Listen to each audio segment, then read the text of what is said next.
Hello and welcome to this video. My name is Jack Jennings and I'm so pleased to share with you the complete raagjog and Tihai course that I've created with my bandmates Manish Pingle and Gurdain Rayatt. Manish Pingle is a wonderful slide guitar player from India and Gurdain Rayatt is a wonderful tabla player based in London of the UK. So the inspiration for this course was a concert that I played with the trio, and there were so many amazing things that Manish played in this concert, and I wanted to extract particular examples and turn them into guitar lessons. So let's just dive in and have a little look at the course and how it's laid out. So to begin with, we just look at understanding raagjog, and there's different diagrams here of the guitar neck so you can understand how to visualize the ascending and descending structure, and these can be expanded so you can see those in full screen mode so you can see what's going on more clearly. So the first chapter is really just about the structure of the melodic foundation and how to start to phrase and begin to improvise with that sort of structure. And then we go straight into learning a drut gat. Drut is fast and gat is composition. So we're learning this composition, and this was the one that we played in the concert. And yeah, so there's the tablature, and when you look at the video it has synchronized tablature so you can see what's going on in time with the score.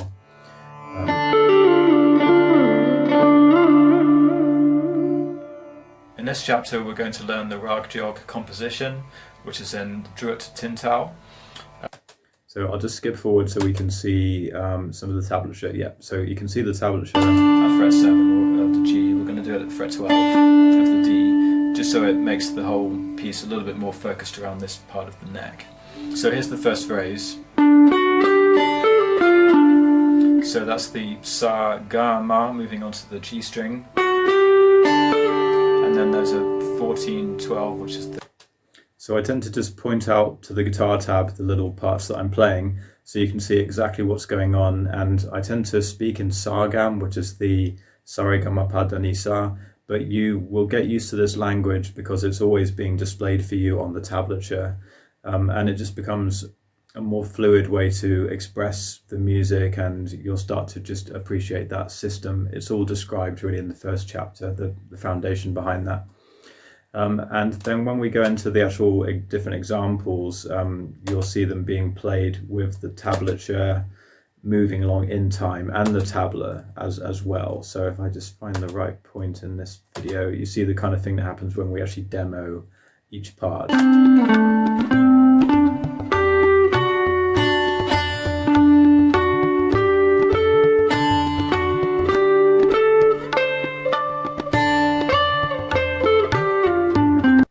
So it becomes just very clear how it's being played and how it works with the beat. And it's played at normally 3 different speeds as well. So that was probably the middle speed, and then there'll be one a bit slower than that, and then one faster, which is getting close to how fast you play it in the concert situation. Often these kind of things in concert are played really fast.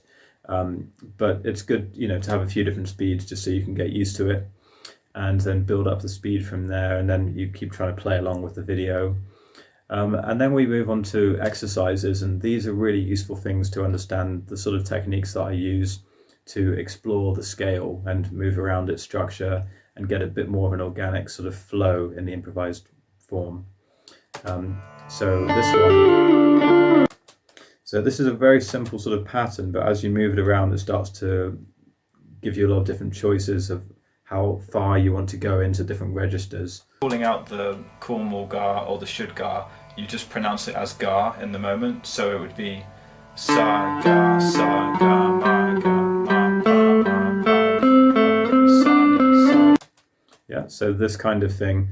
It's quite simple in its essence, but you learn to move it around the structure of the rag and follow the rules, and then when that one's played with tabla it sounds quite nice.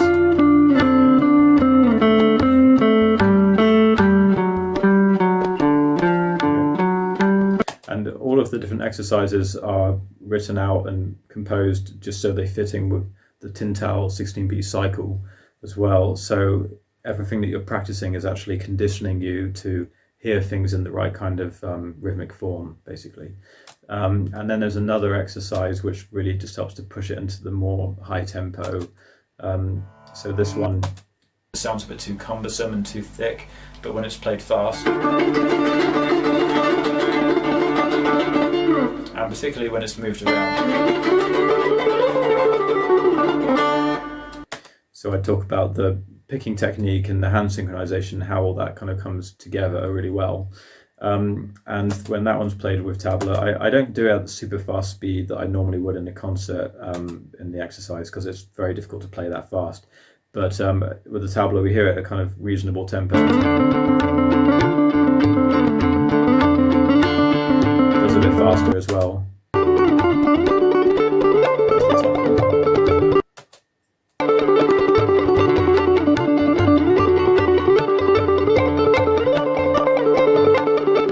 So that's a reasonable kind of speed to build it up to, and then it can go way faster than that because it's a very efficient pattern to play.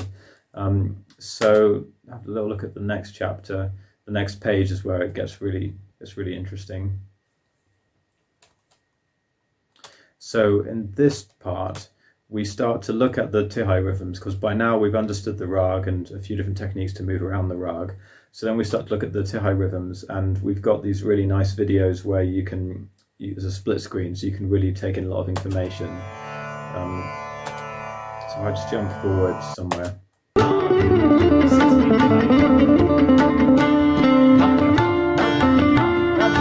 little bit. So this is improvisation leading to a Tihai.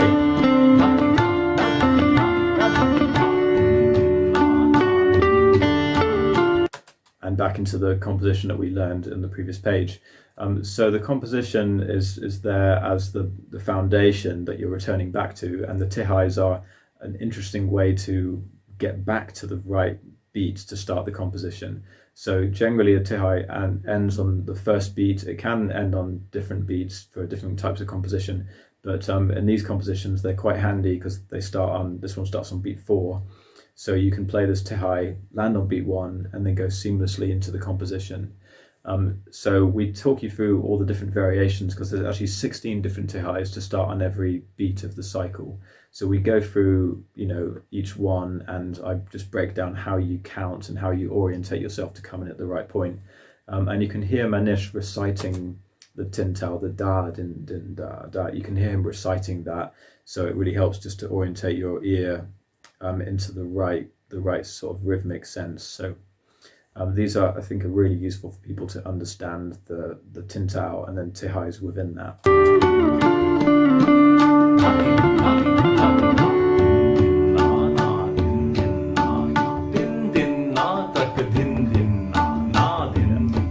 And good to see the tabla really close up, so you start to really think about how the tabla is being played, and it'll just really start to help you to follow the kind of rhythm that we have in this music. And so all of that's tabbed out. There's a lot of Tihais there, obviously there's 16 of them. And then the practice aid videos are really useful just because it's the same thing but with no guitar.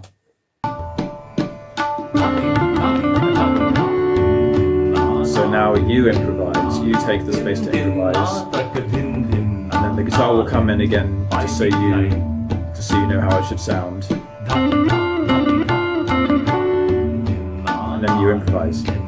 And the later one actually has no guitar, so even on the Tihai rhythms you have to make sure that you play the right thing. So that's in 4 parts, so that's done for every Tihai. Then it gets into the Valambit speed, which is the slow speed, and that actually becomes more difficult because you start having to use more complicated subdivisions. So if you have a very slow pace, then if you're going to play fast on that, you're going to need to be going like 1 2 3 4 1 2 3 4 1 2 3 4 1 2 3 4 1 2 3 4, or even 1 2 3 4 1 2 3 4 1 2 3 4 1 2 3 4 1 2 3 4. The slower it is, the more you have to subdivide in order to play quicker over the top. So first of all, we actually look at some multi-string patterns, so how to understand the Raag playing across different box shapes. So there's a lot there because there's particular box patterns and ways of fingering around them that make it more seamless. There's a particular way to orientate to really help the phrasing to come across well. And then we learn the Valambit composition, the slow composition, that was also played in the concert. And then that becomes the foundation for the next set of Tihai exercises. There's an Alankar exercise here, which is when you just practice playing the Raag over 3 octaves, but doing it very slowly. There's an Alankar exercise here, and that's very comprehensive. It really opens up the scale note by note, and you explore the whole Raag or scale over 3 octaves, but in its biggest range and in its smallest range. But you basically keep going back on yourself and adding one more note and adding one more note until you're taking in much larger lines, larger progressions of notes. But you just keep turning over the different ascending and descending structures. So that just really, really helps you to understand the Raag more intensely. These Alankar exercises are probably the hardest to play, really. And then look at connecting the different box patterns together. There's a few different phrasing suggestions in there as well, and just the style that I tend to play has a lot of different intuitive ways of moving between the box patterns. So that's something that I really open up here, a bit more of a view into my personal improvising style. And then the finale is we look at the Tihais that Manish actually played in the concert and we break those down. So this is where it gets really sophisticated, because the Tihais he played were very complex. So if I just jump in here, basically we start off with a little clip of the concert, so you see in action what the Tihai was.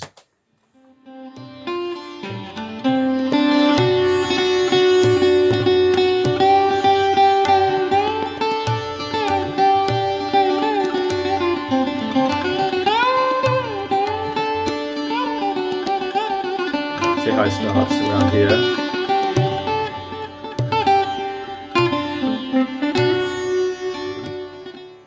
So then it goes into a demonstration where it's played, this one was played about the same tempo. Some of them are played a bit slower in the demonstration, because in a concert the speed tends to increase over a period of sort of 10 minutes or so, or 20 minutes. It increases quite a lot, whereas we've kept them all at the same speed just so they're a bit easier to get your fingers around. And then it goes into a demonstration similar to on the second page, where we've got multi-screen, so Manish is reciting vocally the Tihais. You can see it being played on the tabla, and you've got the synchronized tablature and everything.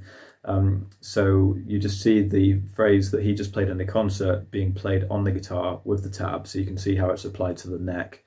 And yeah, it just helps you to understand a bit more intricately what's going on. Then it goes into a breakdown lesson and I just explain how to count these complex rhythms and how to orientate yourself over the beat. And then the most interesting part is at the end of each section, there's an interview with Manish, and I just ask him about the concert and what he played, and he breaks it down and goes into a lot of detail and talks about how he and he talks about his approach to it in the concert, and how he looks out for the right beat to come in on, and little devices that he uses to make sure that the rhythm is always correct. So that's a really interesting part of the course, and there's 4 of those. So each part is like a little episode of learning about a special rhythm and it being shown to you in a few different ways. And that's all tabbed out, of course. And then the next part is again another practice part. So the guitar is only heard on the Tihai, so you have all this space to improvise.